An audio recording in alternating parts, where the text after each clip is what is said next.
বিল কিসে আমার শাড়িটা এত লয়া কয়ে আফা আপনার এটা কি শাড়ি দিল? আমার কি কষ্ট লাগে না? নিজের ভাই ভাই আমার শাড়িটা আমার দিত। একটা কথা বিচার করেন, সবাইরে কাতানের মধ্যে দিছে, আমারে কেমনি সুতিরা দিল? লতা ছোট মাইয়ারে, বড় মাইয়ারে, বড় মাইয়ার জামাইরে, সবাই দিছে জামা কাপড়। আমার গোষ্ঠীর কেউ রে একটা সুতাও ছোঁয় নাই। আমারে খালি একটা কাপড় দিছে, তাও সুতি। আমি কি এতই হালাই না? এতই হালাই না?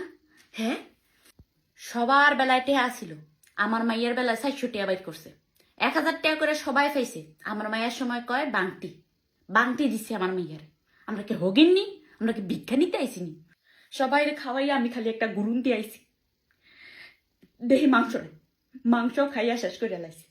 কেটে আঙ্গুলে গিয়ে 2 এক টুকটা রাহন খায় নাই। বাড়িটার ভিতরে জলদি খালি পড়ে রয়েছে।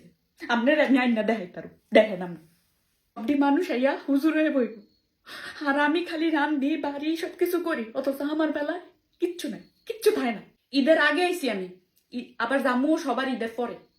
আমার ফোলা ফ্রেন্ডের পড়ালেখা নাই, আমার সংসার ঘর কিচ্ছু নাই, তাও আমার বেলায় সবসময় হ্যাঁ অভাব লেগে থাকবো। সমস্যা রইল গিয়া দুনিয়াতে আমার কোয়ার মতো বাপ ভাই নেই। যদি কোহনের মতো বাপ ভাই থাকতো তাই আমার কোনোদিন এমন করে হালাই না সরেন্ডার মতো রাখতে পারতো না। আমি এতটাও গরিব না।